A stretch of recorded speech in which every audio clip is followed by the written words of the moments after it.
Hello, everyone, and welcome to tonight's gentle tale. As the day slowly settles into night, this story is here to help you drift away into a world of calm and wonder. Tonight, we'll journey together to the ancient hills of Delphi, where legends sleep among the stones and the wind speaks in whispers long forgotten. The air is thick with myth, and somewhere beyond the silence, something stirs. But worry not, this is a safe journey.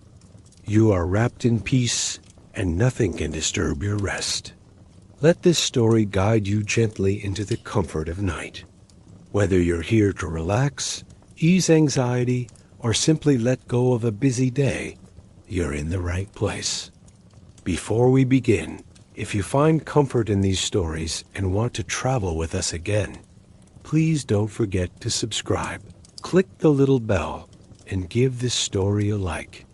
It helps us grow and bring more dreams to life for you. Now, take a slow breath in and out, and let's begin. Thalia had always been curious about places that others had forgotten. As a child, she would spend hours tracing the patterns on old coins her grandmother kept in a box beneath her bed. She'd ask questions no one could quite answer. Why a certain face was carved in stone, or what a broken urn used to carry. While other children played in meadows and chased birds through the olive groves, Thalia followed crumbled paths that led to ruined farmhouses and dusty tombs. Her mind lived in two places, one foot in the present, and one quietly stepping through the memories of the earth.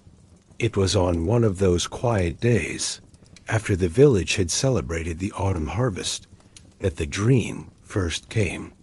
She remembered it in pieces: a smooth marble floor, moonlight flooding through a broken ceiling, and a voice soft and low, not in words, but in emotion. Not loud, but not a whisper either. A tone that vibrated in her ribs, like music from far below. And in that dream, she saw Delphi, though she'd never seen a single drawing of it in her life. So she set off. Her journey to Delphi had been uneventful, though beautiful in its simplicity. She had followed narrow footpaths that twisted along hillsides, covered in blooming heather. Each step felt like a verse of an old poem, as if nature itself was reciting a welcome. Birds flitted between cypress trees. The sunlight, dappled through leaves, bathed her in warmth without ever tiring her. It was a long journey, but she was never weary. The land guided her. She drank from streams, rested beneath oak canopies, and let the wind decide which fork in the road to take. Somehow, she never felt lost. When she finally stood at the gates of Delphi, her heart beat slow and steady, as if her body knew it had come home. The sight was nothing like the scrolls had promised. There were no golden chariots, no priests in white robes chanting at altars. Only silence and the steady breath of the earth. The stones were cracked, yes, and vines claimed many of the outer structures. But beneath that age and quiet something waited. Delphi, though quiet, was not sleeping. She stepped into the ruins of what had once been the main sanctuary, her feet brushing over centuries of dust and tiny petals dropped by passing birds. The columns here were immense, tall as trees, etched with names and prayers in a dozen languages. She trailed her fingers along one of them, tracing a swirl that seemed oddly familiar. The deeper she walked, the quieter everything became. And then she found the chamber. It wasn't hidden. It simply was. Set at the heart of the ancient site, partially underground, its arched entrance yawned open like the mouth of a story waiting to be told. Inside, the temperature dropped, but not unkindly. It felt like shade on a summer day, cool and comforting. The walls were smoother here, untouched by time.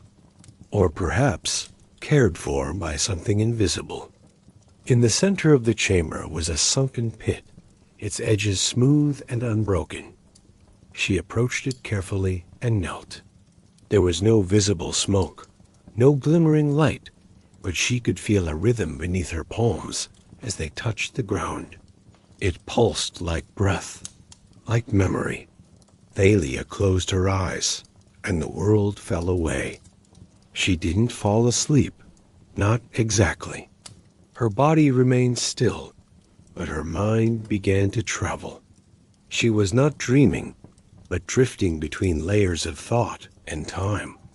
And in that space, the walls spoke. They didn't speak in language, but in sensation.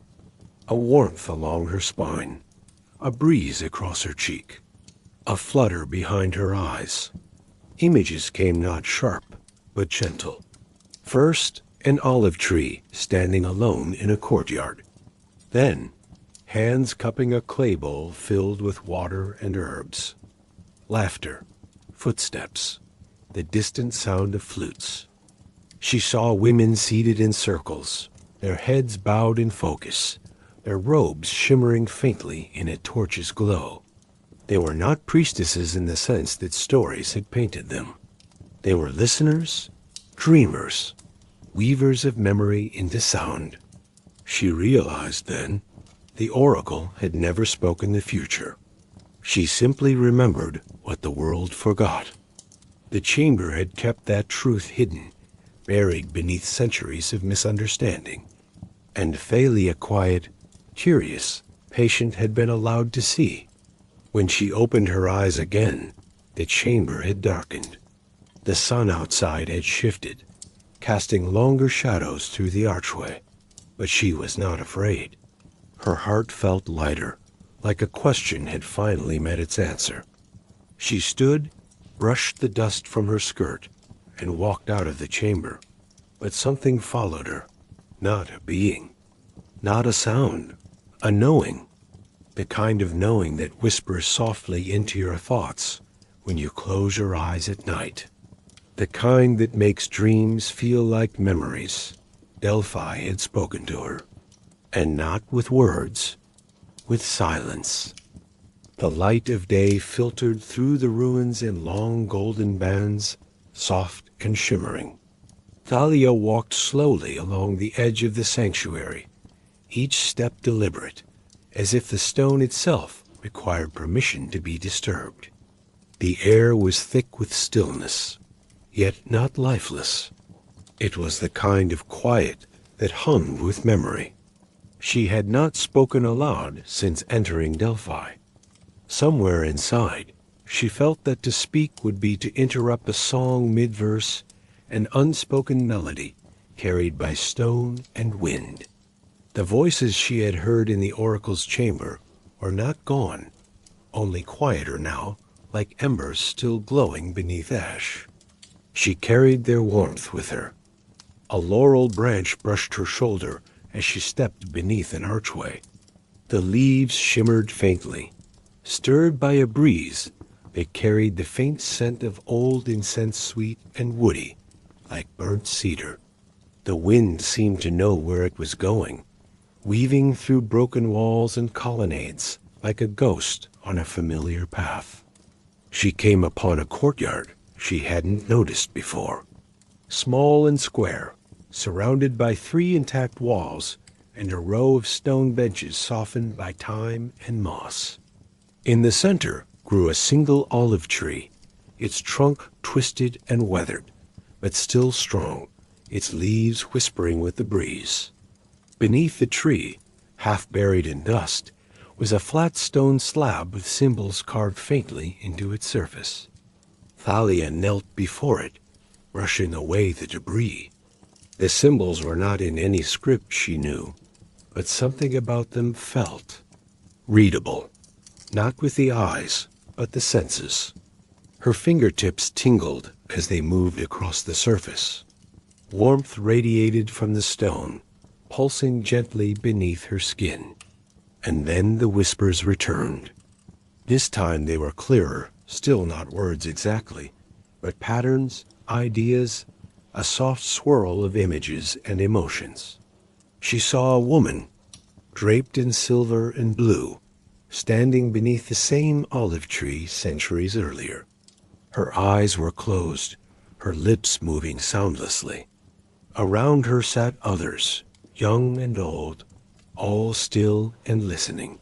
It was not a ceremony. It was communion. They had not come to ask questions of the oracle, but to remember alongside her, to gather fragments of time and place and hold them like light in a bowl. Thalia's breath deepened. She sat on one of the stone benches, her posture soft, her mind open. The wind circled gently around her, carrying with it the hum of voices long past. In the silence that followed, her thoughts began to drift, not in chaos, but in rhythm. She saw herself as a girl, sitting beneath a fig tree with her grandmother, listening to stories that didn't always have endings. She saw the village market, the faces of people she'd passed every day without ever knowing what they carried in their quiet moments. Everything began to connect. Every forgotten story, every sigh in the wind, every gentle turn of the earth beneath her. The laurel trees swayed above the broken stones, like dancers slow in their devotion. A nearby bird called once, then fell silent again, as if honoring the sacred pause between memories. She rose from the bench and began to wander once more, letting her feet choose the direction. They led her toward the southern edge of Delphi, where the land sloped downward toward a hidden path. The stones here were smaller, more scattered. Time had done more damage. Yet, as she moved along the trail, she noticed patterned stones deliberately placed, not in lines, but in curves, circles within circles. It reminded her of a labyrinth, not meant to trap, but to guide. She followed the spiral inward until it opened into a quiet dell, almost entirely surrounded by high rock walls. At its center, a pool of water shimmered, fed by a slow trickle from a hidden spring. Laurel trees bent low around it, their reflections rippling gently on the surface. The pool was ancient, and she felt it the moment she stepped close. Not sacred in a divine sense, but deeply respected. The kind of place people return to over and over, even after lifetimes. She knelt beside it and looked into her reflection. For a moment, she did not see herself. She saw the woman in silver and blue again. She saw her kneel, just as Thalia did now, and press her palms to the water. From her fingertips, ripples spread not across the surface, but beneath it, through time.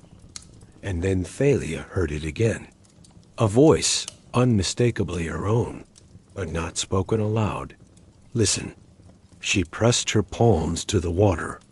It was cool, softer than she expected. Her breath slowed. Her heartbeat calmed. And then the world folded inward. She was still at the pool, but it was full moon now, and the shadows of the trees stretched long and soft. Around her stood women in robes of every shade, some younger than she, others impossibly old. Their faces were calm, their hands gently cupped before them. She knew them, though they had never met. They were the listeners, the remembered, and she was among them. They sang, but not with words. Their breath moved like wind across reeds, their tones blending into the rustling leaves. The sound was barely audible, and yet it filled the entire dell. It wrapped around Thalia's chest and seeped into her skin. The song was about a time before time, about a river that ran backward, and a mountain that remembered every footstep that touched it, about people who whispered dreams to the stones so they would not be forgotten. It was not myth. It was memory, and it was hers now. When the song ended, the women slowly faded, not disappearing, but retreating into the folds of space and story. The moonlight softened, the dell dimmed, the water stilled, and Thalia opened her eyes. She was alone again, her hands resting on the surface of the pool. But she was no longer just Thalia from the village. She was part of something older, something wider, a living thread in the tapestry of place and time. She rose and walked away from the pool, back through the spiral of stones, up the slope to the sanctuary. The wind met her there. It did not rush, nor speak aloud, but in its hush, she heard everything. She heard the birth of language, the first story spoken beside a fire, the first silence that followed. She heard the weight of grief, the lightness of laughter. She heard names that had never been written, and promises made in wind and starlight. And in that moment, the laurel trees bowed gently as she passed. Delphi was no longer a place she had come to. It was a place she had returned to, and she would stay a little longer, not to find answers, but to remember the right questions. The following morning unfolded without urgency. A golden haze settled across Delphi's worn stone paths, softening every crack and carving with gentle light. Birds sang somewhere beyond the ruins, their songs drifting lazily through the branches of the laurel trees. And yet, despite the beauty, Thalia sensed something had shifted. The stillness of the previous day had matured into something deeper, an anticipation woven into the very breath of the morning air. She stood at the edge of the sanctuary once again, her eyes resting on a forgotten path that forked away from the main ruins. The trail was mostly overgrown, shaded by a tangled canopy of cypress and ash. It led away from the known into the forgotten, and that was precisely why she followed it. Her footsteps disturbed small pebbles that had not moved in decades. Moss pressed up against her sandals, cool and damp. The further she walked, the quieter the world became. No birds, no wind. Only the sound of her own breath and the occasional rustle of leaves that shifted without cause. The trail wound down into a narrow gorge. Walls of rock rose on either side, close enough that the light dimmed. The air grew cooler, and for a time it felt as though she walked not outside, but within the ribcage of some sleeping beast. The wind did not follow her here. Instead, there was a silence so complete it pressed gently against her ears. Then, quite suddenly, the gorge opened into a wide circular chamber carved directly into the hillside. It had no roof. Vines crept down the stone walls like forgotten script. In the center was a raised dais surrounded by concentric steps, their edges worn smooth. Above, a circle of sky watched like an open eye, pale and blue and impossibly still. This place was not marked on any map. It had no name she knew, and yet it felt familiar, like a lullaby heard only in dreams. Thalia descended the steps slowly. The moment her feet touched the dais, she felt it an echo, not of sound, but of thought. Something watched, not with eyes, but with memory. She knelt at the center and closed her eyes. The silence swelled around her, pressing inward, not threatening, but insistent, like a question waiting patiently to be answered. And then, a whisper not in her ears, but in her spine. Not words, not even images, feelings. She was sitting in this same space, but not here. Another time, another her. The stone was warm. Torches lined the walls above, and a soft chant echoed between them. She was not alone. Dozens of others sat around the edge of the dais, their heads bowed, their breath synchronized. It was a gathering, a remembering, and she, whoever she had been, was not a visitor. She was the voice, the keeper of the chamber's memory. Her breath caught, and the vision dissolved.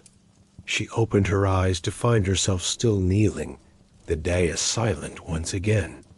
Yet she could feel the chamber waiting, like a page yet to be turned. She stood, walked the edge of the circle, and ran her hands along the vines.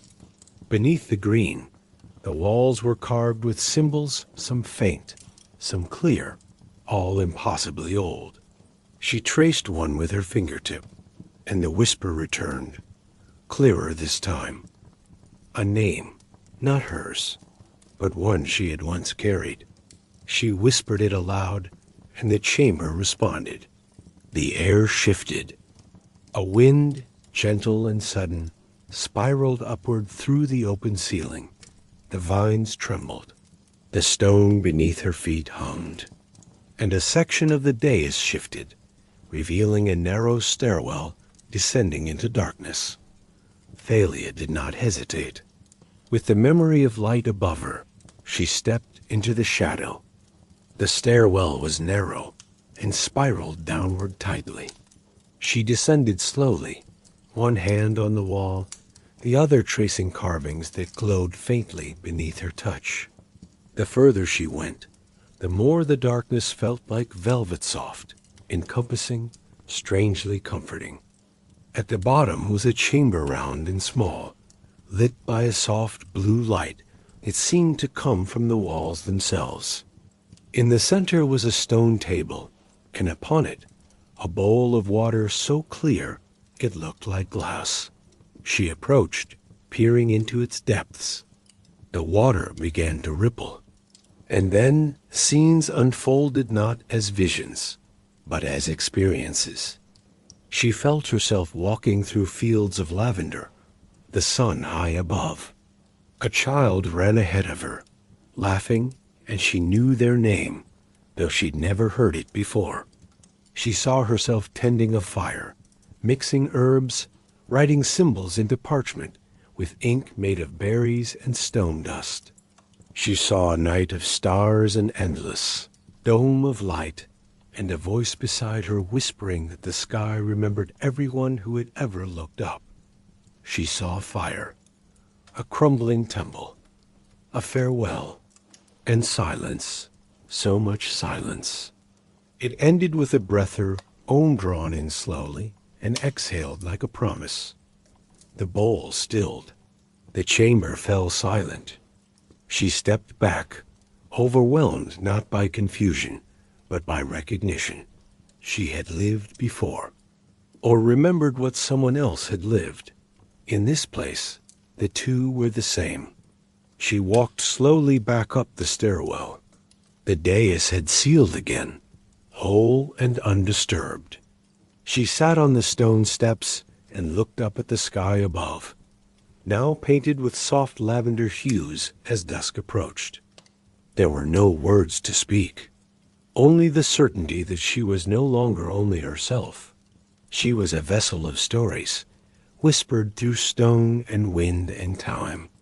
She rose and began the walk back toward the main ruins, each step quiet and slow, carrying not just herself, but the voices of the chamber below. They had chosen her, and Delphi had just begun to open its secrets. Back in the chamber where Thalia had first touched the smooth wall, the one with no carvings, no markings, and no name, she had felt something she couldn't quite name. In that moment, what she hadn't understood then was that the wall wasn't just listening, it was remembering. She returned to that memory now, as though unspooling it like a thread of silk in her mind. She hadn't noticed the way the light hit the stone, just as her fingers had touched it, how the beam from the afternoon sun shimmered off invisible veins in the rock, giving the illusion of breath beneath its surface.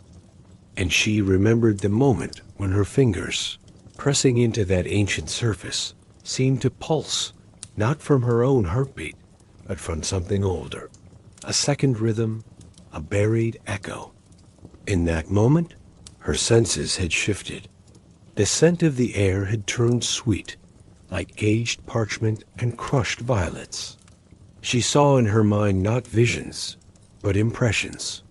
Hands kneading clay, a mouth whispering into wind, the flutter of a robe in a corridor filled with incense. The wall had witnessed them, and in her presence, it was offering those fragments like petals laid gently into her palm. They were not stories with beginnings or endings. They were the spaces between. She felt herself standing in the body of another, someone who had once wandered these same halls. A girl, a scribe perhaps, with ink-stained fingers and eyes trained on constellations. She wrote not in words, but in movement sand patterns, candle flickers, shadows on stone. The world had spoken to her through silence, just as it now spoke to Thalia. And then the memory melted not into darkness, but into quiet. It left behind a warmth in her chest, like something sacred had settled into place. She hadn't told anyone of this memory. She hadn't written it down. It was not something meant to be captured, only carried. Now, days later, it rose within her again, not with urgency, but with reverence, as if Delphi itself wanted to remind her, you are not the first. You are not alone. You are simply next. And that, she thought, was the most comforting truth of all.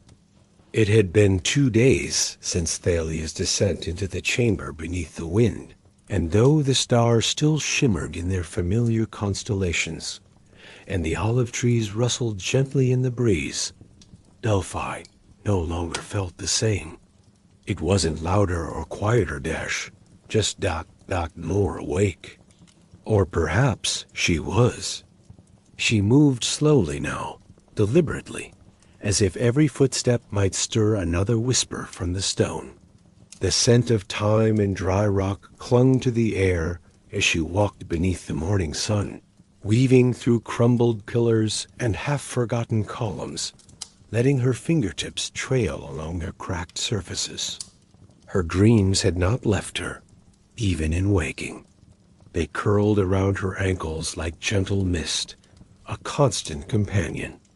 She found herself drawn to the eastern terrace, where a low wall once separated the inner sanctum from the wild slopes beyond. There, nestled between tall laurel trees and a half-buried foundation stone, was a structure she hadn't noticed before. A wall, not part of a temple, not the remnant of a building, just a single tall stone surface standing upright against the landscape like a bookmark in the earth. Unlike the other ruins, weathered and moss-slick, this one was smooth too smooth.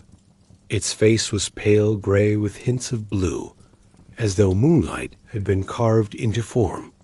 The wall bore no writing, no decoration, no cracks. It was impossibly clean, untouched by the centuries that ravaged its neighbors.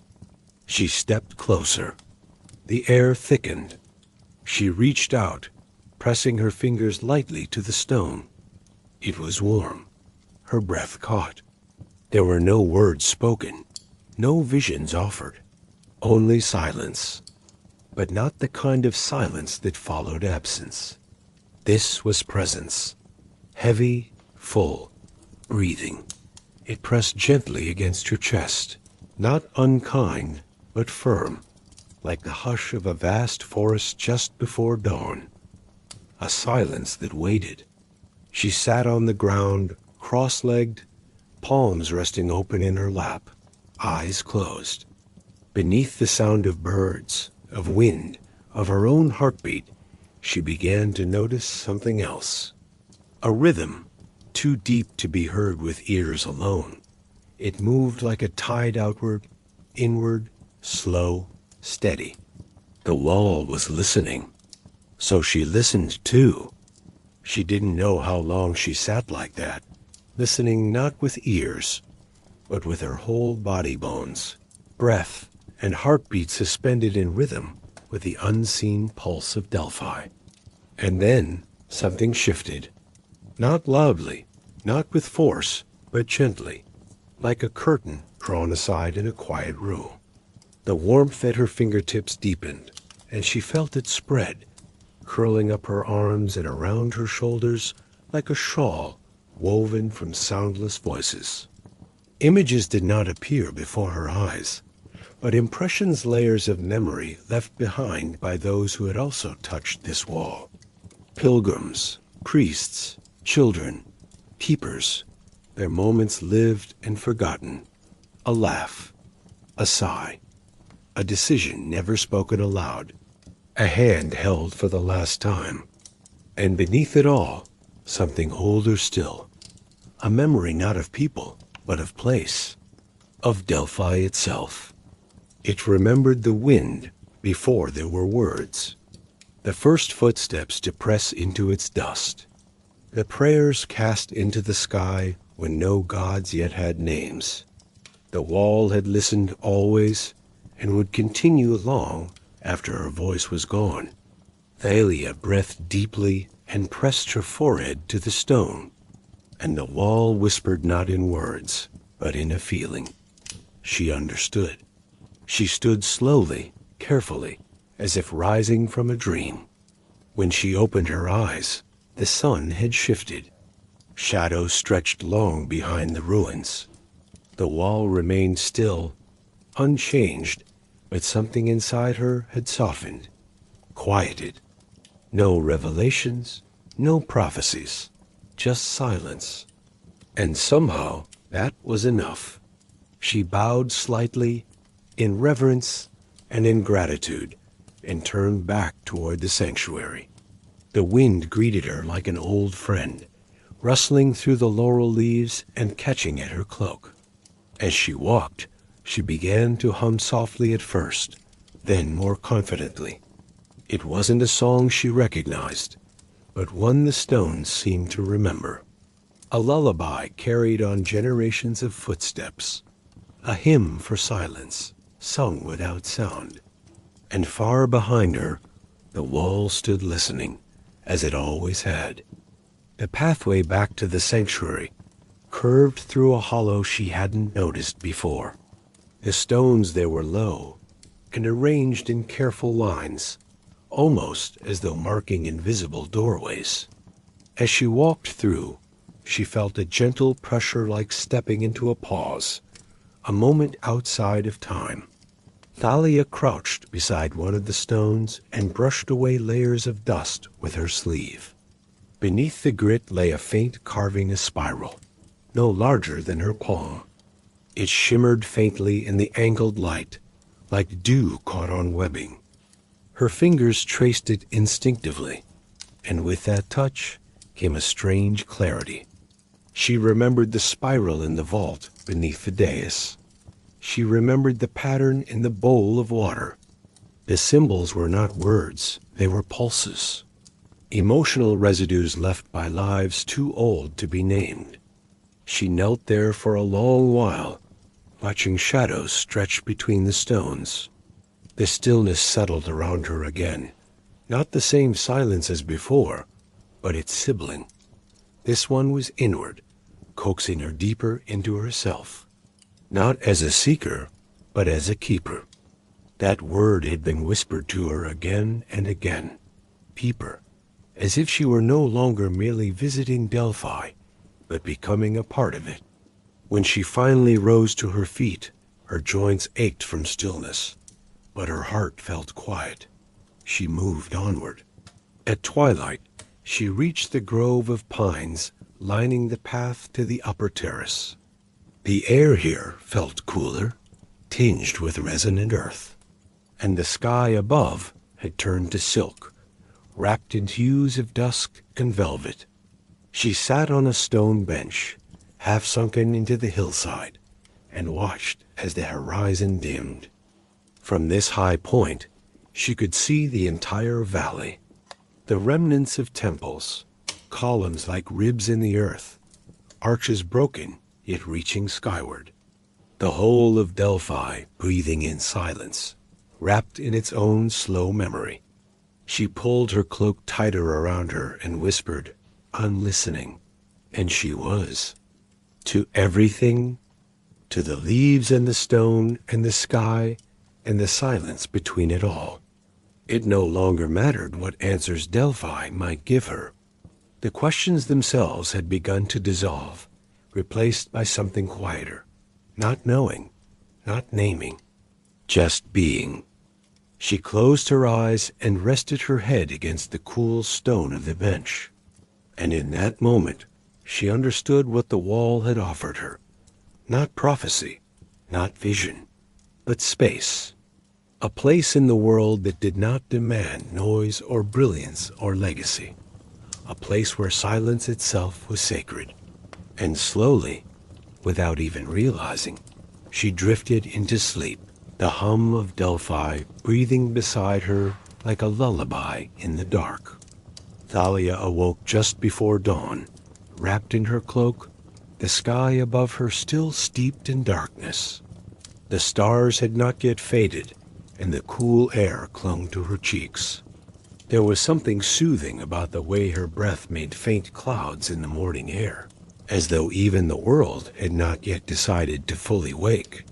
She stretched slowly, bones popping quietly in the silence, and began walking again, this time without direction. There was no path she followed now, no map in her mind, only instinct. It led her to the rear gardens of the sanctuary, where barely any visitors passed. Overgrown with ivy and tall grasses, the stone path had become more of a suggestion than a road. Crickets trilled quietly in the underbrush, and somewhere far off, an owl gave a final sleepy hoot. In the center of the garden stood a statue. It was taller than her, carved of a dark stone she didn't recognize, and it had no face. The features were worn smooth by time, or perhaps never sculpted at all.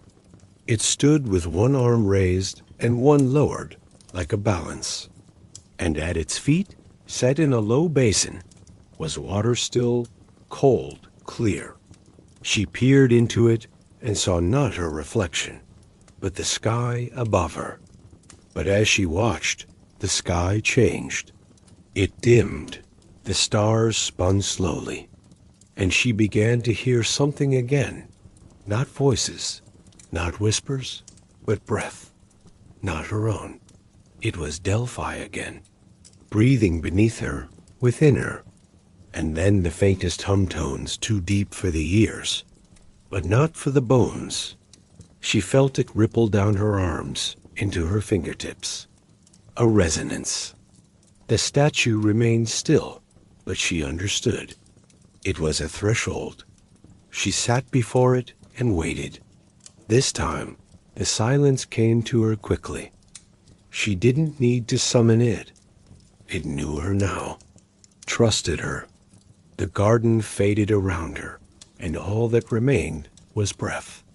The gentle sound of the wind, the stillness of earth, and her own quiet heartbeat sensing with something ancient. She remembered now the stories her grandmother told when she was a girl, about places in the world that listened, trees that remembered your voice, rivers that answered dreams, stones that watched you pass and waited for your return. She had always thought them just tales. Now she knew better. This entire place, Delphi, was alive. Not in the way cities pulse with people, but in the way old forests dream. It didn't speak, not because it had nothing to say, but because its language was different, deeper, quieter, and it had chosen her as its voice, not to reveal grand prophecies, but to remember, to notice, to keep the silence sacred. Thalia opened her eyes hours later. The sky had turned gold with morning. Birds chirped from the garden walls. The statue remained as silent and still as before.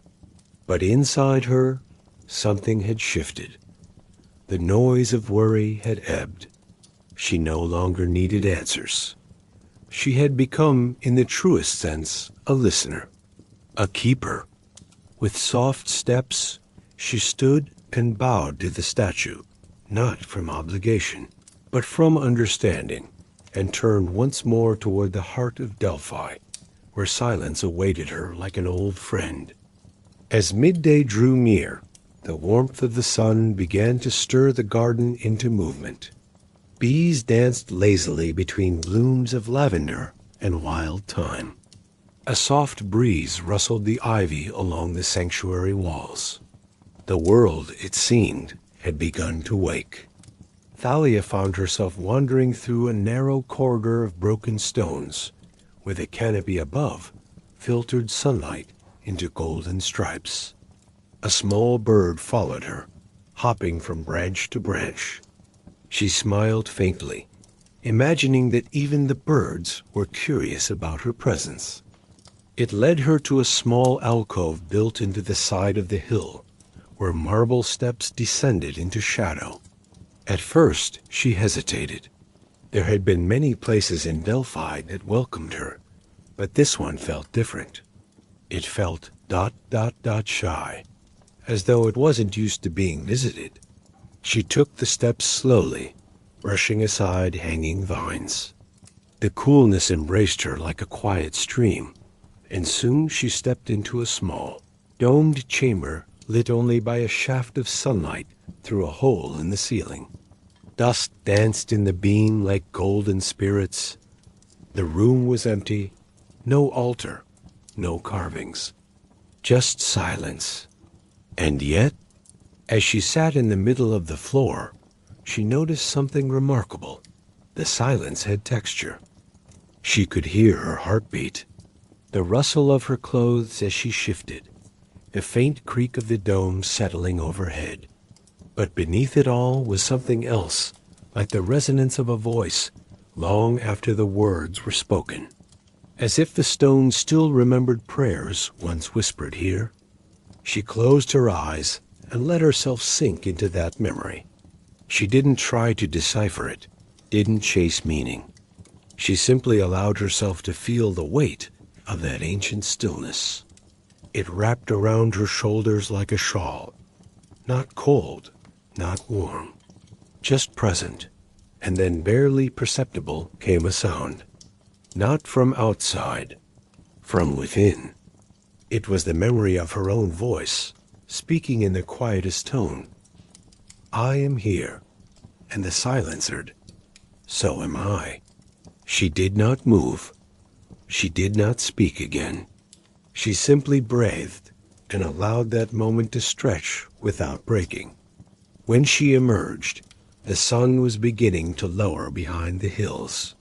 The shadows had changed shape, and the light carried a softer hue. She took one last look at the alcove behind her and smiled. No answers, no secrets. Just another space in Delphi where stillness waited to be witnessed. As she returned to the sanctuary proper, she passed the wall once more, the tall, smooth stone that had first greeted her days ago. She ran her fingers across it, and though it did not speak, she could feel the bond between them had deepened. It did not need to say anything. Neither did she.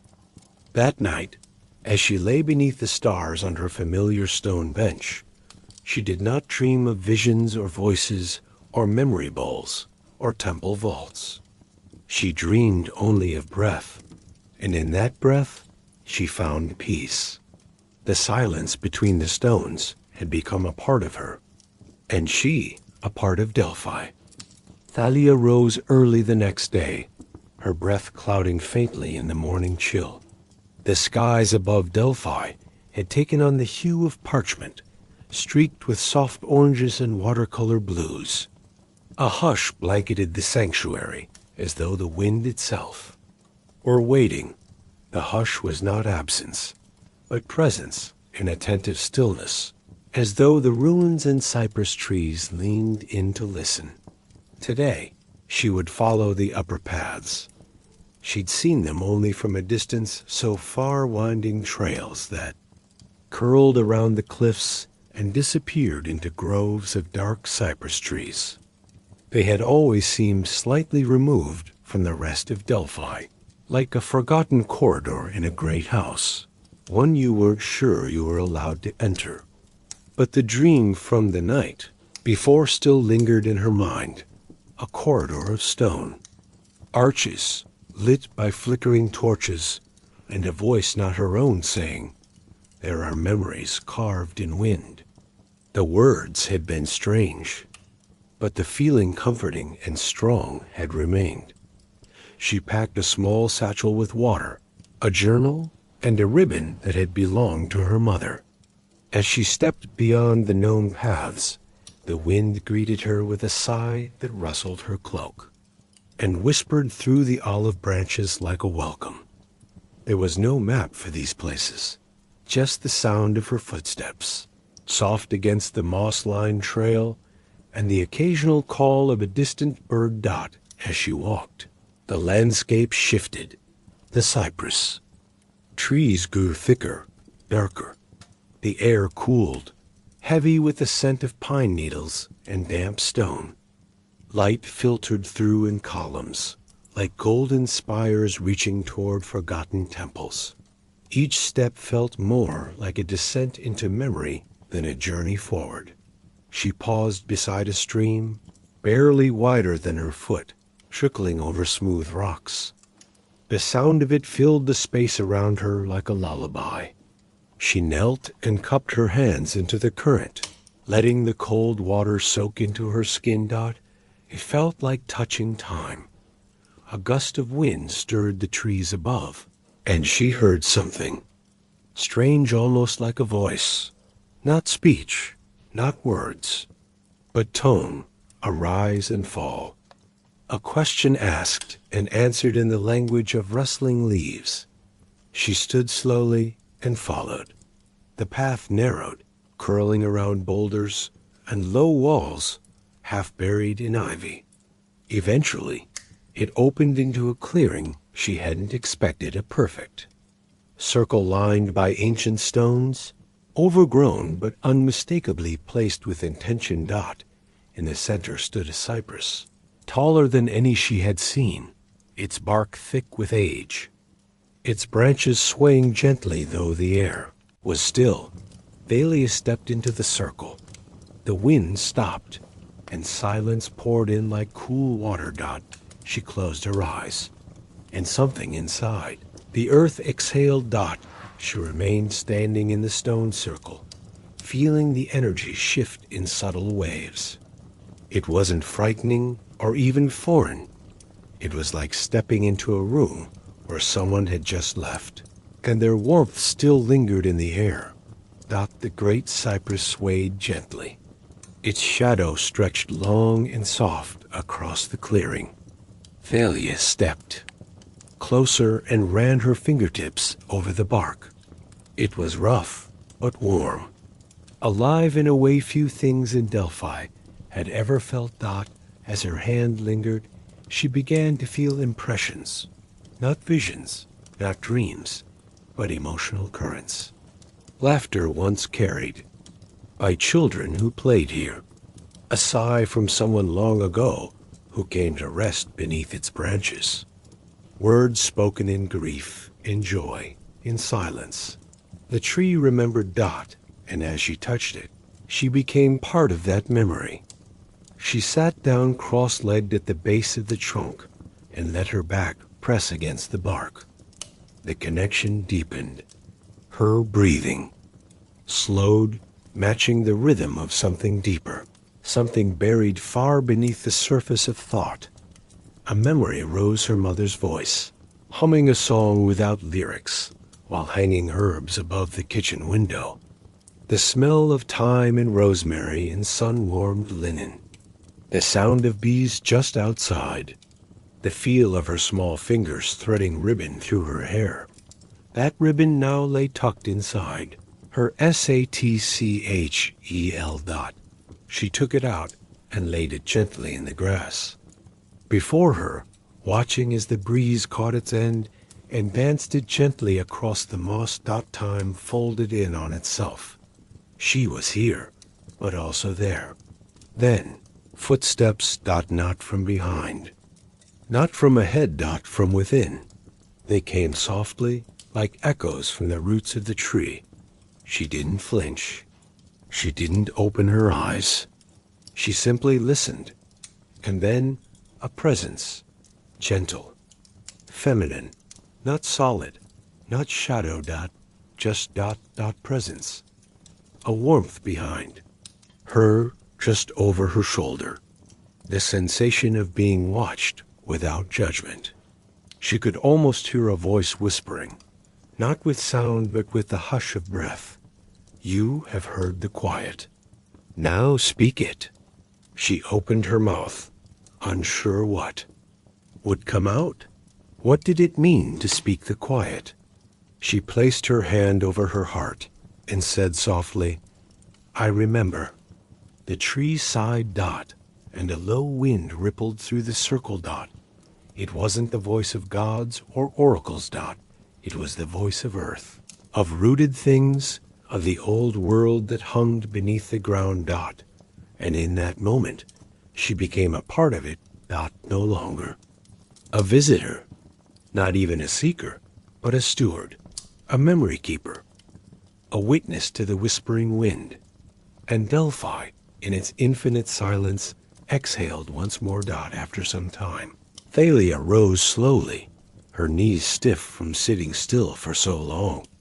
The world around her seemed both crisper and quieter, as if the act of being heard had somehow tuned her senses to a different frequency.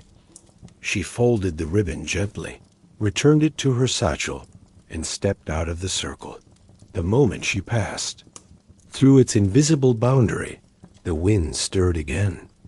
This time it was playful, tossing her hair into her face and teasing her steps, as if the world had regained its usual humor. Thalia smiled and made her way, down a narrow path, flanked by pale stones half buried in the earth. The trail dipped and rose, winding around the knotted roots of the trees, until it opened into what looked like an abandoned amphitheater half crumbled, tiers of stone seating carved into the hillside. Moss covered most of it now, and small white flowers had burst through the cracks. At its center stood a broken column, worn smooth by wind and time. She stood on the highest tier and gazed down, imagining what it might have looked like long ago. A place for gathering, perhaps not for performance, but for listening. The thought made her chest ache with something she couldn't quite name. Nostalgia, maybe for a life she'd never lived, but somehow remembered. Thalia descended the steps and sat on the lowest level, facing the column. She closed her eyes and listened. The breeze grew gentler, and the birds in the surrounding trees stilled their song. She whispered, Tell me.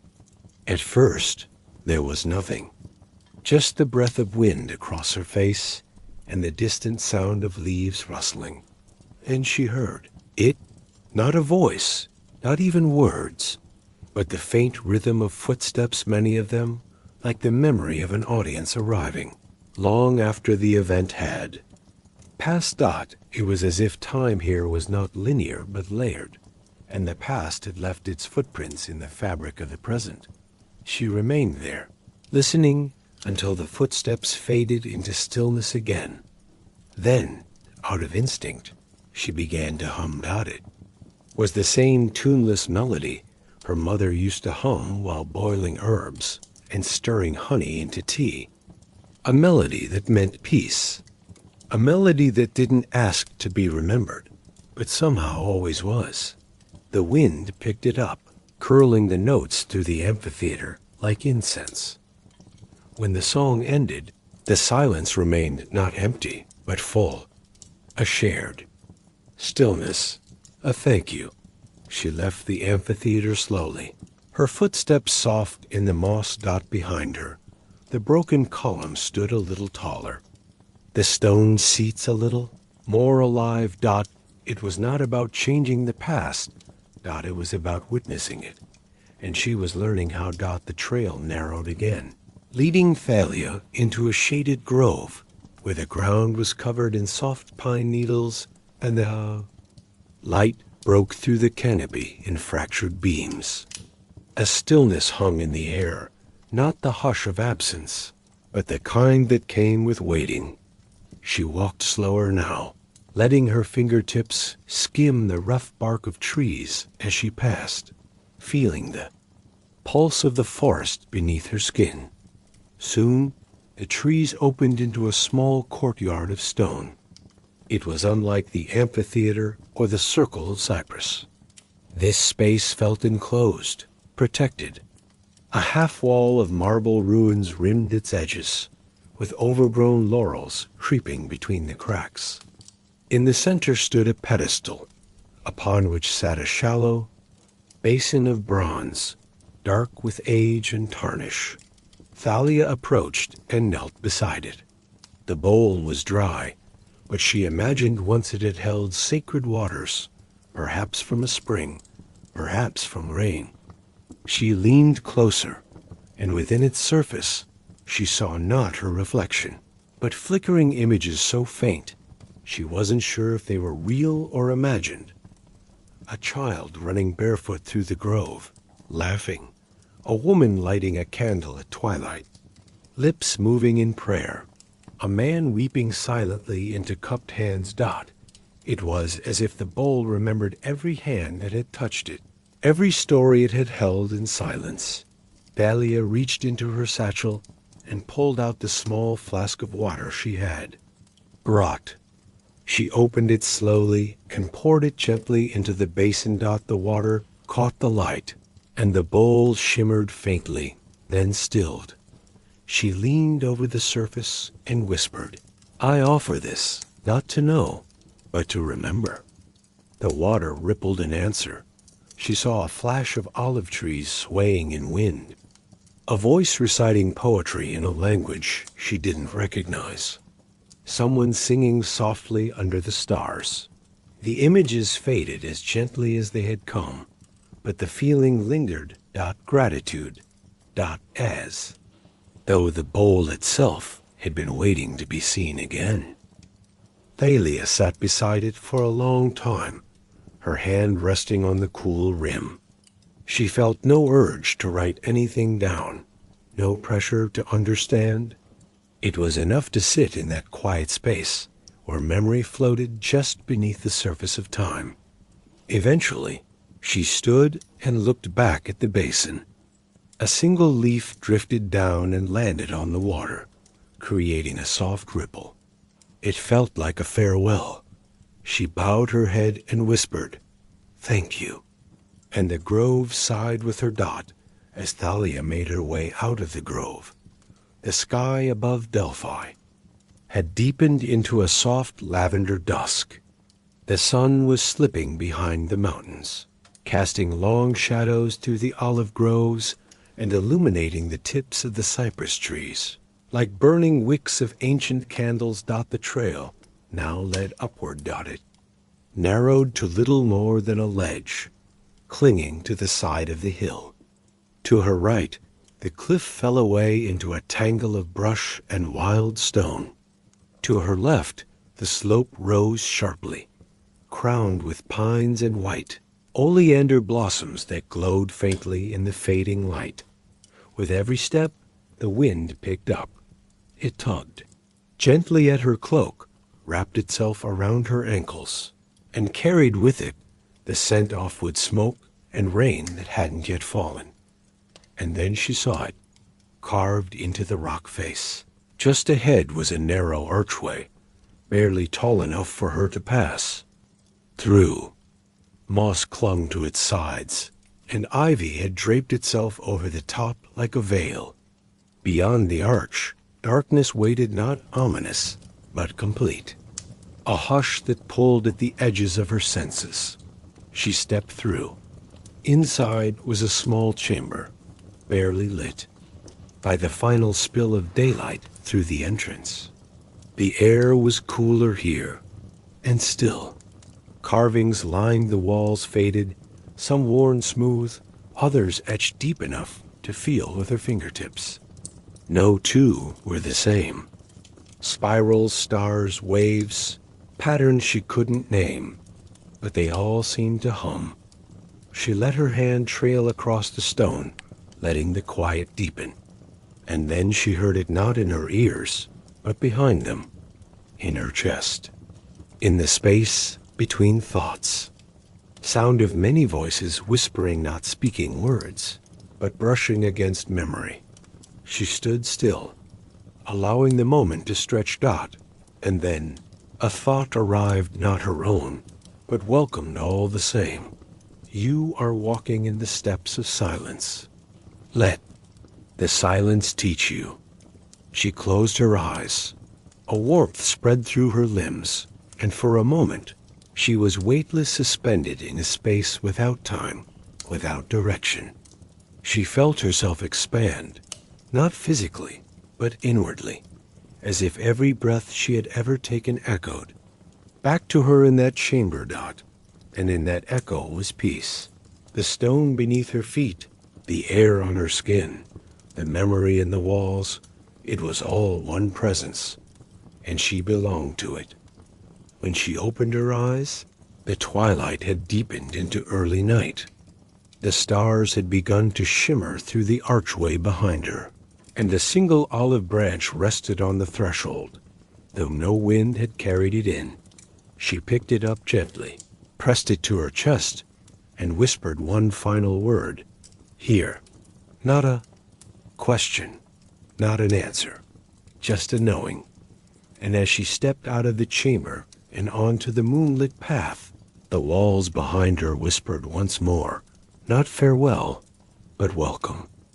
The stars blinked quietly above Delphi as Thalia descended back onto the lower trail, the olive branch still clasped gently in her hand. Night had woven itself over the mountains like a velvet tapestry, stitched with soft winds and distant owl calls. Her feet found the path instinctively now, as if the earth itself had memorized her presence. She didn't feel tired, not in the usual way. Her body was calm, her thoughts slowed, and her chest carried that soft fullness one feels after waking from a dream still half remembered. The kind of dream that didn't fade with the morning light, but stayed woven into the day like a thread of incense drifting behind your every step. There was still more to see. She knew it without question. The path curved down through an arch of drooping cypress limbs, and then widened into a flat terrace overlooking the southern cliffs. Here, she could see the rooftops of Delphi far below, their pale stones glowing under moonlight. Each rooftop a sleeping memory. To her left stood a low stone building half swallowed by ivy, its door thick, wooden, ancient, was slightly ajar. No hinges creaked. No wind howled. Only a quiet invitation drifted on the air, like a page turning slowly in an empty library. She stepped inside. The air was cool and dry, with the faintest scent of beeswax and pressed parchment. Rows of shelves stretched before her, not of books, but of scrolls, thousands of them, rolled, bundled, wrapped in faded cords, tucked into wooden cubbies. Some had labels written in languages long lost. Others bore symbols instead of letters. The vault was circular, built like a spiral descending deeper underground. She took a step forward, and the sound of her footfall was like a hush rather than a noise. She trailed her hand along the edge of one shelf. The wood was smooth from centuries of fingers doing the same. She paused beside a scroll wrapped in golden thread. It hummed faintly beneath her fingers, not a sound, but a vibration, a subtle echo of a memory waiting to be heard. She unwound the thread and opened the scroll. instead of words. The page was filled with lines that shimmered like liquid silver, forming images, then letters, then melting back into waves of meaning. And she understood. These were not scrolls meant to be read. They were meant to be remembered. Experienced. Felt. The vault was not a library. It was a memory chamber. And she had stepped into its dreaming heart. Thalia moved deeper into the spiraling chamber. The further she descended, the older the air became, like a breath held for centuries. Each step stirred a faint rustle, as if memory itself shifted in its sleep. The walls curved with the descent, and the shelves bent along with them. Light emanated from no clear source, yet it was enough to see the subtle patterns that danced across the stone floor runes, suns and crescents, woven into paths like starlit braille beneath her boots. She passed a pedestal bearing a scroll tied in midnight blue. Beside it lay a smooth stone, flat and circular, engraved with the shape of a sleeping face. Thalia didn't disturb it. Some memories, she sensed, preferred to remain undisturbed, tucked into the silence like dreams beneath heavy blankets. She descended further. Here, the air felt thicker, as though it carried the weight of stories too heavy for words. She stopped at another scroll, this one wrapped in a soft cloth that shimmered like fog at dawn. She opened it carefully. The moment the cloth unwrapped, the chamber changed. The walls pulsed faintly. The shelves swayed not physically, but perceptibly, as though they were breathing, stretching, awakening. The scroll unfurled of its own accord, and on its surface formed a single image, a circle of 12 figures around a glowing pool, each casting no shadow. And she heard a voice, not spoken, not sung, but remembered. The circle remembers the one who listens. Speak and be recorded in silence. Thalia blinked. Speak? But what would she say?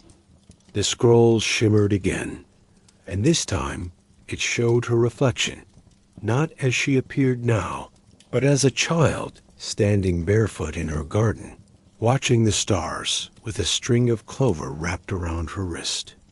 She smiled gently, and whispered, "I am still her." The scroll pulsed once, then slowly re-rolled itself, and the cloth drew itself back around its length, like a sigh of completion. A sense of calm settled around her like soft fog as she continued downward. Now, the spiral's walls began to open outward into wide alcoves. Within them stood statues, each one different. Not gods or royalty, but people. Old, young, ordinary, strange. Some seated, some mid-step, some with their faces raised in laughter. Others caught mid-dash, thought. At the foot of each statue rested a small plaque, not inscribed with names, but with single words. Keeper, wanderer, child, witness, dreamer, silence. Thalia paused at the statue of a woman sitting cross-legged, eyes closed, palms upturned. The plaque beneath her read, "Memory." She sat across from the statue and closed her own eyes. She didn't speak. She didn't think. She simply listened. To the quiet. To the breath of dust. To the ancient heartbeat of stone and ink and silence. And Delphi, in that moment, listened back. When Thalia opened her eyes again, the chamber looked unchanged, but something in her had shifted. She rose, not with urgency, but with reverence, as though waking from the kind of sleep that carries you gently through time. Her steps led her deeper into the vault, where the scrolls gave way to objects displayed beneath glass domes and velvet-lined alcoves. These were not treasures of gold or gem, but everyday things worn smooth by meaning. A child's sandal, a small wooden spoon, a braid of faded ribbon, a feather sealed in wax. Each item whispered of its own past, not with voice, but with presence. Thalia paused before each, letting herself feel whatever surfaced. The feather stirred a memory of her father's voice, low and warm, telling stories by lantern light. The spoon reminded her of her grandmother's laughter in the kitchen, a clatter of old pottery and lemon tea. The ribbon? That brought no specific memory, just the feeling of running through a field on a summer morning, hair wild and unbrushed, laughter rising into the wind. She smiled. These were fragments of lives not written down, yet more lasting. The names carved in stone. She continued on. At the spiral's lowest level. The air was cooler, still almost misted, though the walls were dry. Here, in the heart of the chamber, stood a single table of smooth obsidian. Upon it lay a single quill. The feather was silver, threaded with delicate strands of blue, like veins in marble. It pulsed faintly, as though aware. Thalia approached, and sat before it. There was no ink. No parchment, only the quill. She reached out and touched it. It lifted gently from the stone, hovering in the air, then turned toward her chest, as if asking permission. She took a slow, deep breath and nodded. The quill moved forward, not sharply, not with pain, but as if it simply merged with her. Not piercing skin, but settling into her. A warmth bloomed in her chest. And behind her eyes, visions unfurled. She saw a wide plain beneath stars, a gathering of figures, each carrying a lantern shaped like their own heart.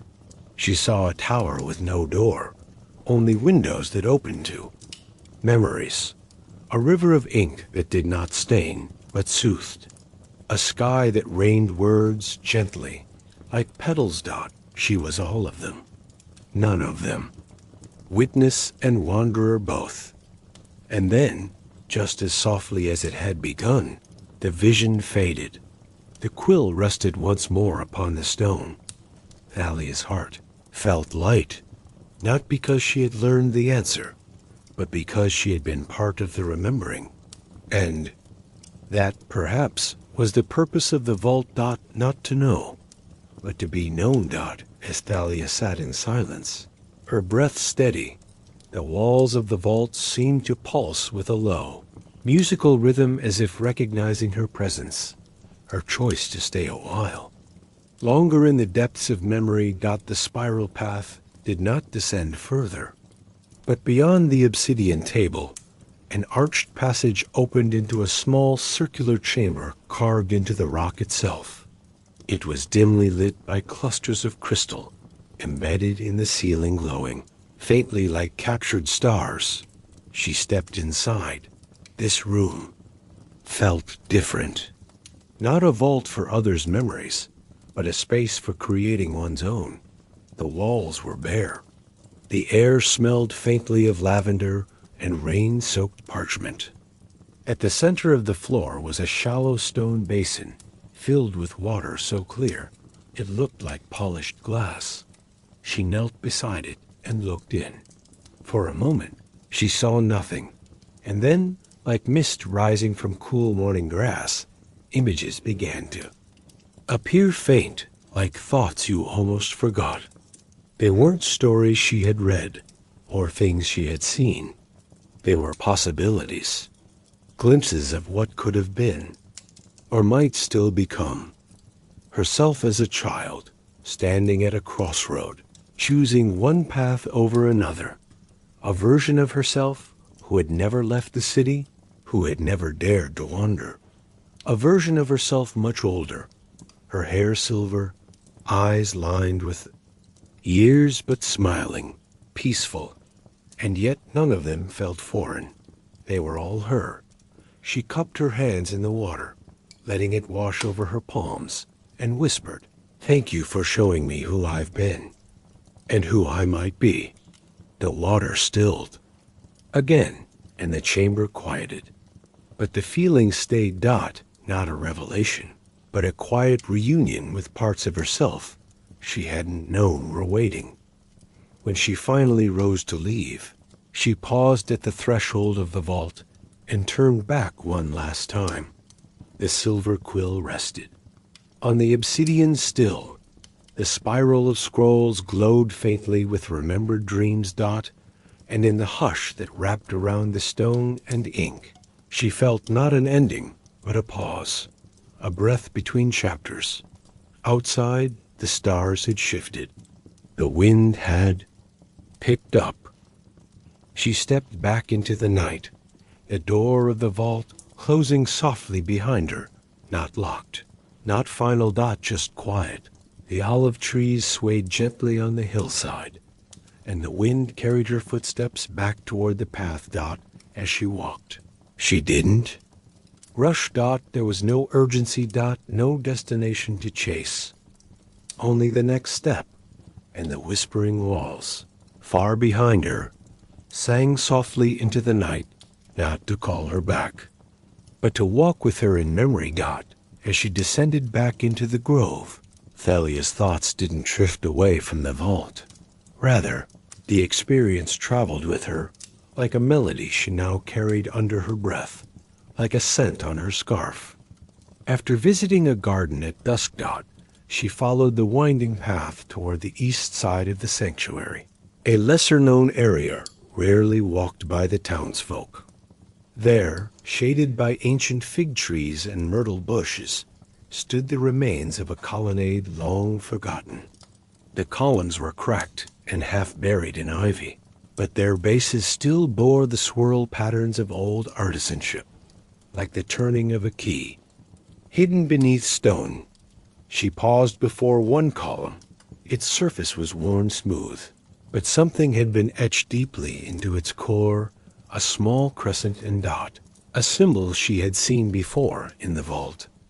Kneeling, she brushed away some of the vines, revealing a circular carving beneath the crescent. She blinked. It was a map.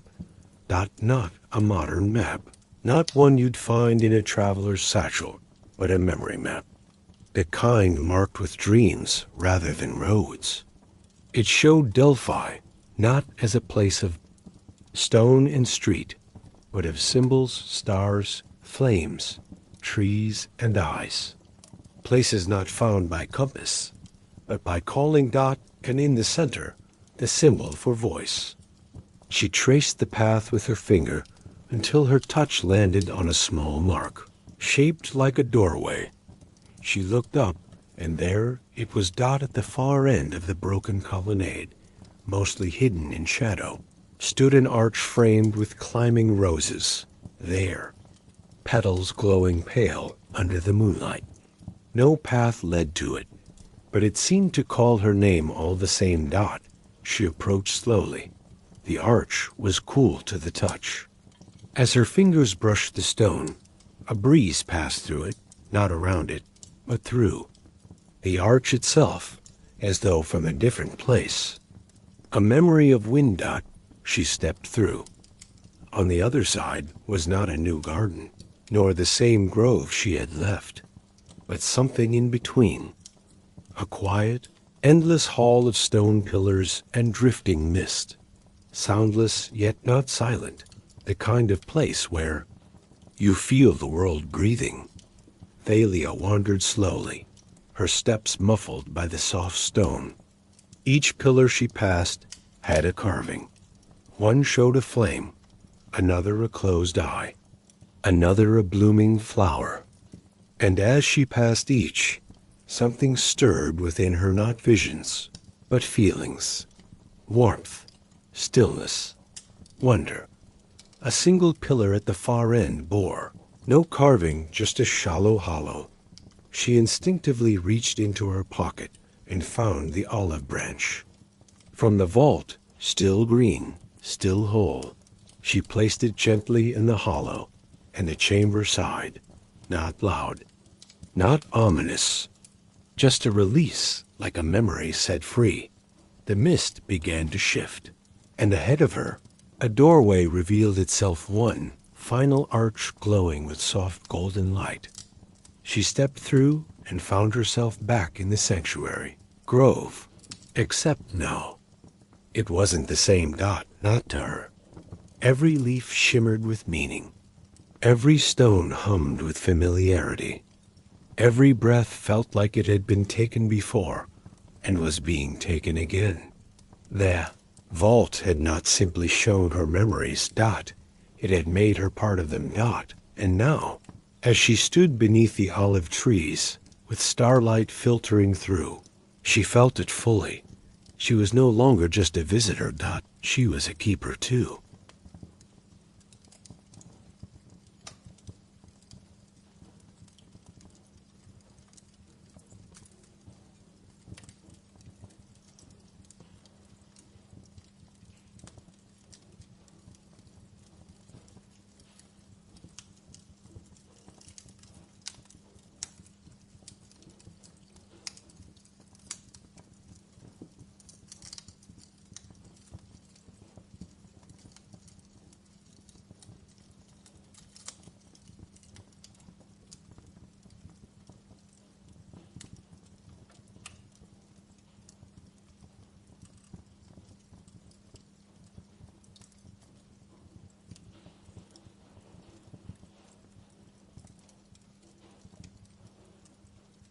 The next morning, Thalia awoke in the small stone room she had rented at the edge of the sanctuary.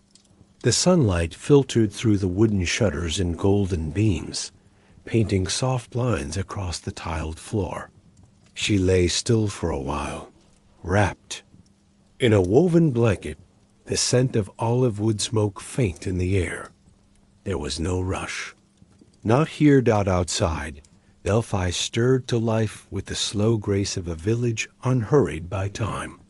Bells chimed faintly in the distance, gentle, round like voices, whispering in a language meant only for the wind.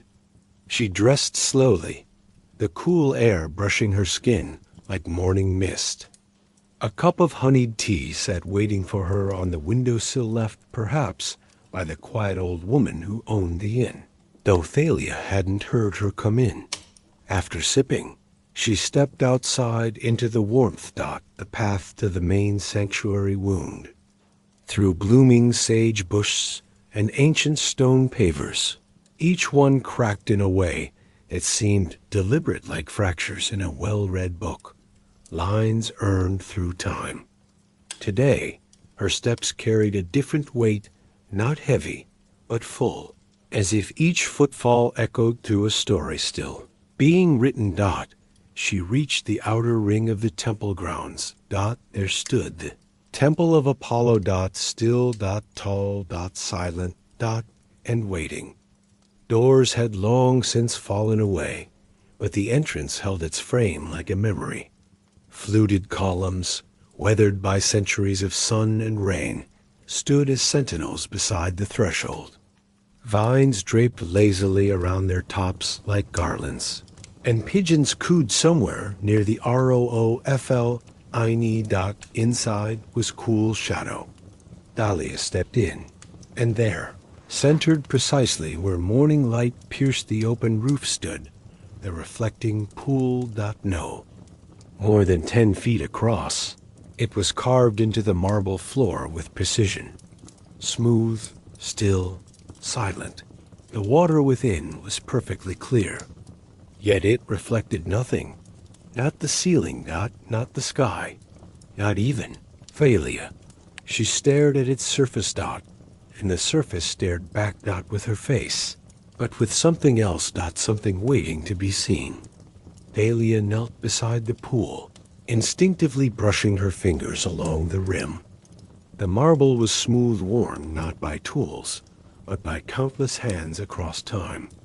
The stone felt warm, as though the morning sun had soaked into it long before she arrived. She leaned closer. Still, no reflection. Instead, the surface shimmered faintly, and revealed a scene, not the temple, not her face, but a grove.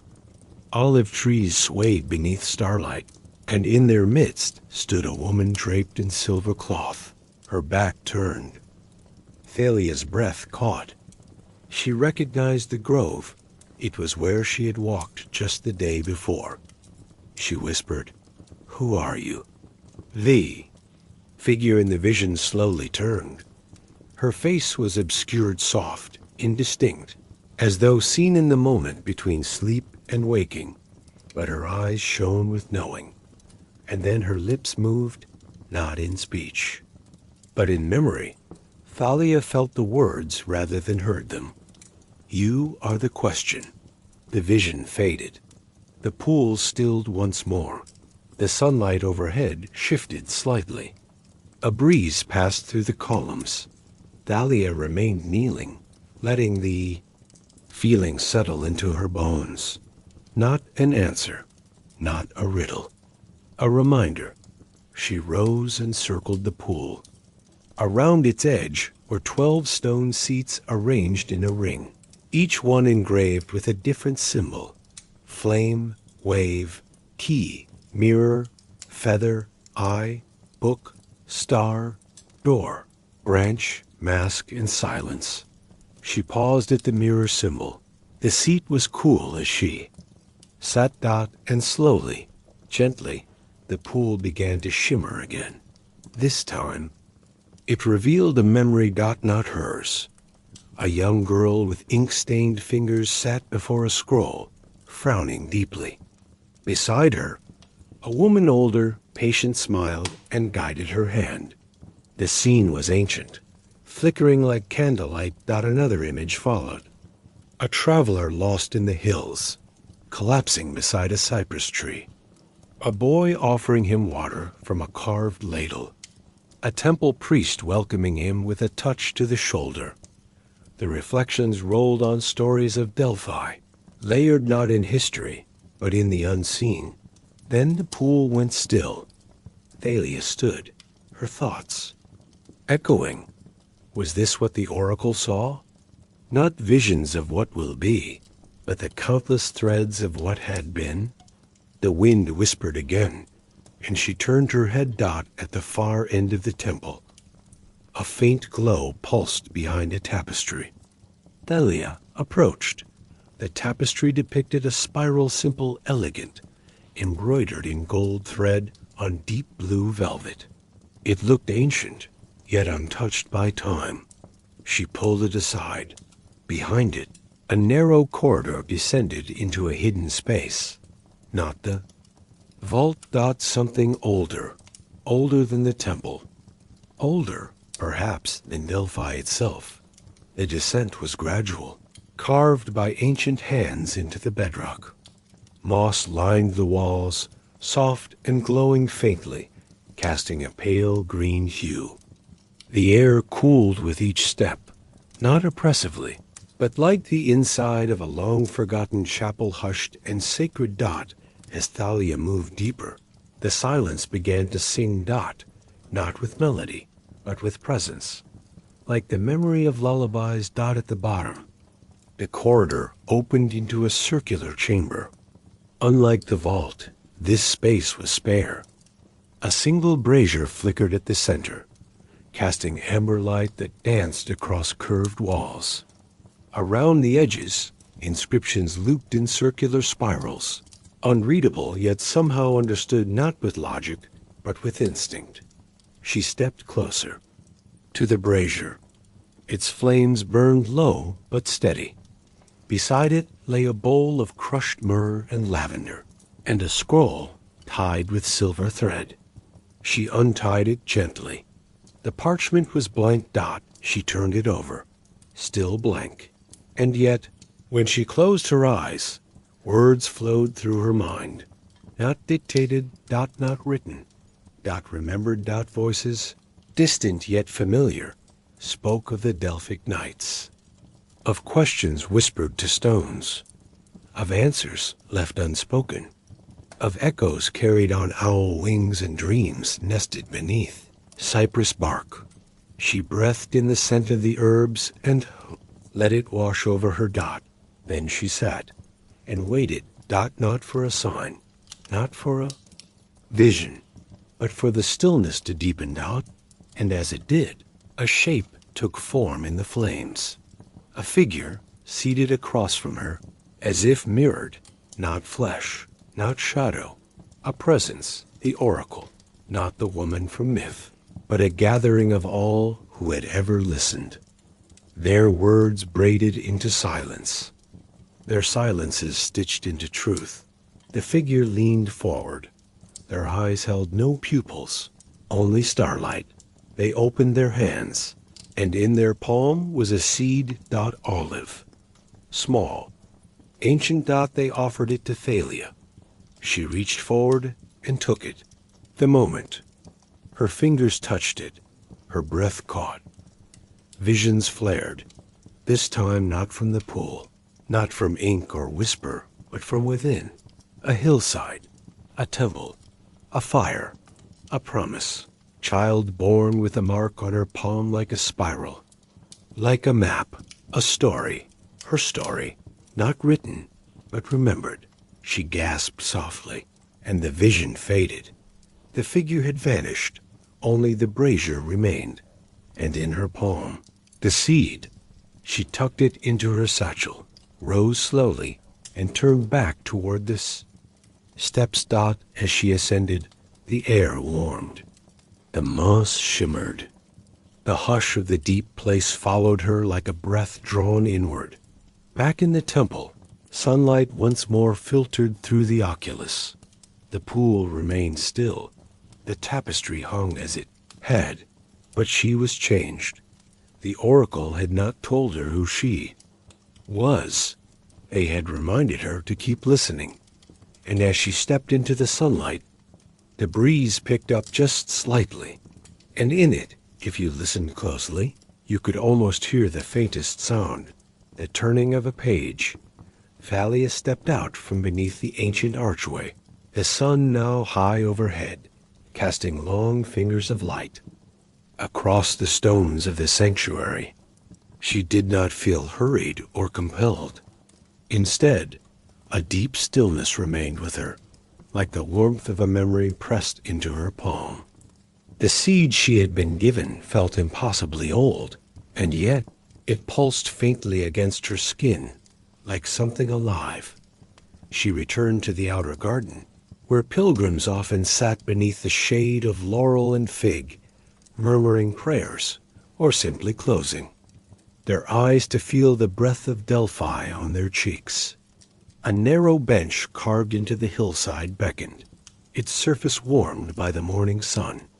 She sat, folding her hands over the seed in her lap, and let her gaze drift across the vast valley. The wind moved like water over the olive groves below. Swallows dipped and curved through the air, their shadows skipping across the earth like brushstrokes. Bells rang out once more in the village behind her clear, gentle tones that matched the rhythm of her heartbeat. She remembered something the old scholar had once told her. Delphi is not a place you visit. It is a question you carry. Thalia let that thought settle. What question had she been carrying all this time? Not the ones she asked aloud, not even the ones she had written into her journals or buried beneath rhetorical reflection. No, there had been something quieter, a yearning to understand where her voice began, to find the echo that belonged only to her. She closed her eyes and imagined planting the seed, not in soil, but in time, letting it grow slowly through her, weaving roots, through memory, curling vines around her breath. She didn't need answers now. Not anymore. She only needed to listen. And so she did. The birds, the breeze, the hush between bells, the laughter of children down the road, the clink of a ladle in a well, the soft rustle of pages in a book. Read aloud beneath the shade, all of it was. The voice, not of gods, not of fate, but of life. The temple behind her stood in golden silence. and in her lap, the seed continued to rest quiet, small, and full of unspoken stories. She rose again just before noon dot, and as she walked back toward the village, down the winding path carved by time and footfall, her steps no longer echoed with uncertainty, simply belonged. The oracle's reflection had shown her nothing she didn't already carry within. But now she knew it was there, Dot, and that was enough. The sun was beginning its slow descent by the time Thalia reached the edge of the sanctuary. The sky had softened to a quiet blue, tinged with streaks of pale apricot and lavender, and the air had taken on that golden texture that only comes. In the hour before dusk, Dot, she stood for a while on the ridge overlooking the valley. The hills rolled out before her like the folds of a sleeping giant, olive groves swaying gently in the warm wind. From here, the town looked small, humble, and ancient. Its red-tiled roofs nestled among the trees like forgotten thoughts. Drew a long breath and let it go slowly, Dot. It was not sadness that filled her, nor joy, nor weariness. Dot, it was something quieter, Dot, completion, Dot. She turned and made her way toward the place the villagers called the Listening Hollow. It wasn't marked on any maps, nor did the priests ever mention it in their lessons. But every child in Delphi knew the tale. A low place beneath the cypress trees, where if you sat and closed your eyes, the earth would whisper to you, not in words, but in memory. Dot, she found it just as the light began to fade. A shallow dip in the land, encircled by mossy stones and shaded by old, thick-trunked trees. Ferns grew in the shadows, and the air smelled of damp stone and crushed mint. Thalia settled in the center of the hollow, resting her back against a large, cool rock. She closed her eyes and waited. No questions, no intentions, only breath. Thing she felt was the ground beneath her, not as solid stone, but as something living. The heartbeat of Delphi, slow, patient, eternal. Then came the sounds, a rustle in the underbrush, the distant hoot of an owl, too early to hunt, perhaps watching her, the gentle crack of a pinnacone falling from high above. And then nothing, not silence. Not emptiness, but that stillness she had come to understand. The kind of quiet that holds meaning, that listens back. Thalia let herself fall deeper into the hush of the hollow. The memories that came were not her own. They did not arrive like pictures or sounds, but as textures and impressions, like walking through rooms with your fingertips brushing the walls. She sensed things more than saw them. A woman's hand carving a name into a stone with a piece of flint. A boy burying a ribbon beneath a tree, whispering a wish into the roots. The scent of rain that never fell, woven into the bark of an elder olive. Then, her own memories stirred not in sharp detail, but like reflections in rippling water. Her father's voice reading by lamplight, the click of her mother's ring against porcelain as she stirred tea, the gentle scrape of a pencil across her first journal where she had once written, "I want to know what silence says." She smiled. The sun had now nearly dipped behind the far ridge. The light filtered through the cypress branches, painting lacy shadows across the hollow. The temperature dropped gently, brushing cool air against her cheeks. She stayed seated, letting the quiet expand around her, and that's when she heard it. Not outside, but within. A voice, soft, familiar, not hers, not a stranger's. A voice she had been waiting for. "You are here," it said, "and that is enough. Number, more, no less." And it brought tears to her eyes. Not sorrow, not release. Just a fullness, She hadn't known she was missing. She didn't move. She didn't reply. But something in her exhaled like a thread uncoiling. And in that moment, she understood that the oracle had never needed a temple. The temple was built by those who could not yet hear. But here, in this hollow, the stones spoke without sound, and she was listening. Darkness fell gradually, not as an absence, but as a soft layering of velvet across the sky. Stars appeared one by one, timid at first, then bolder, as if summoned by the breath of the earth. The moon, not quite full, peeked over the ridge with quiet curiosity. Thalia remained in the hollow, now lit only by starlight and the soft shimmer of moss that seemed to glow faintly in the night. There was no fear, no sense of time slipping. She felt only presence. Somewhere behind her, a fox padded lightly through the underbrush, pausing to watch. A nightjar called from the pines. A breeze moved through the cypress and made them whisper again, like parchment being turned. Thalia drew the seed from her SATCHEL dot in the moonlight. It looked like a drop of gold, still warm. She held it in both hands and closed her eyes again. This time, what came was not a memory or a vision, but a sensation, a tide pulling gently inward. She felt herself standing on a shoreline, inside her own heart. Waves lapped at the edges of her breath. A voice, hers, and not hers, rose gently. From within, nothing is lost. The thought was a touch dot. It pressed into her, and with it came a quiet weeping, not of sorrow, but of returned dot of remembering the shape of something forgotten. She opened her eyes and placed the seed in the soft dirt, beside the stone. There were no ceremonies, no blessings, only this moment, and it was enough. The seed sank slightly into the soil, as though it had always been waiting. A single green shoot emerged. She smiled. The sky wheeled slowly above her, a dome of turning light. She lay back in the hollow, staring upward, letting her arms rest at her sides. The earth held her, and she did not resist. She had come seeking echoes. What she had found was her own voice.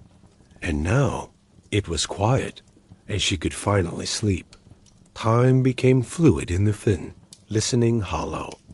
The stars overhead drifted in slow spirals, like dancers twirling across a glass stage. The cypress trees formed dark sentinels, their outlines swaying rhythmically in the wind. Thalia lay on her back, her body relaxed into the earth, as though returning to something ancient and familiar. She thought of all the stories. The walls had told her tales buried in ink and firelight, secrets held in breathless rooms and under stone-laden silence. But here, away from ink and stone, it was the earth that held the story now. One not written, but felt. She listened again, dot to her breath, dot to the slow, steady rhythm of her heart, dot to the unnameable language that threaded through the dark. And gradually, it began again, not a voice, but a memory woven of sensation. She was a child again, sitting on the steps of her grandmother's house, watching the moon rise over the vineyard. She remembered the way the vines rustled in the night, how the grapes smelled sweet and alive, how her grandmother would hum songs without words and rock slowly in a wooden chair. That hum filled her. Again now, the same rhythm got the same safety. In that memory, Thalia saw something she had missed as a child. The way her grandmother's eyes stayed focused not on the horizon, but on her. As if the moon were lovely, but she, Thalia, was the thing worth watching. Tears slid down her cheeks, dot there was no ache in them, only the relief of feeling held by memory, by land, by the quiet that loved her back. She turned onto her side and looked at the small green sprout growing from the soil. Its leaves had unfurled slightly in the starlight. It seemed to shimmer with possibility. She wondered how long it would grow. Who would see it? Whether 100 years from now, another traveler would sit in this hollow and trace their fingers along its trunk.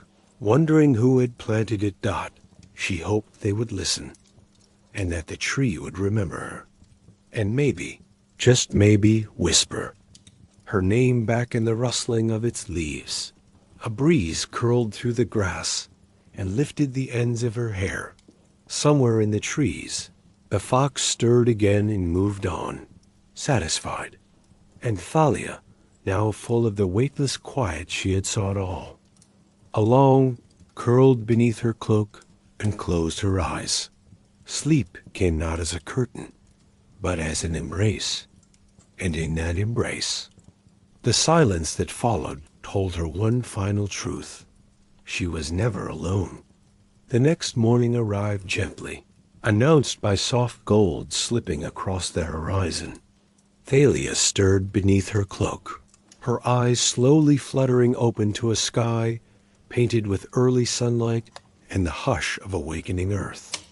The dew shimmered like tiny stars clinging to the grass, and the hollow was bathed in a kind of sacred hush that made the air feel thick with reverence.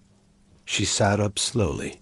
The small sprout had grown not in height, but in certainty. Its leaves, stronger, standing taller, more confident in their place. A single droplet of dew clung to the edge of one leaf, glinting like a gem. Thalia smiled and touched the soil gently, offering no words, only presence. Today would be her final day in Delphi. She had known it the moment she opened her eyes. It was not an end, but a continuation, the journey always pulling forward, just as the rivers flowed and the stars circled. But she would carry the silence with her. She returned to the village slowly, retracing the path with a pilgrim's grace. Along the way, familiar sights took on new meanings. The goats on the hillside, their bells chiming like laughter.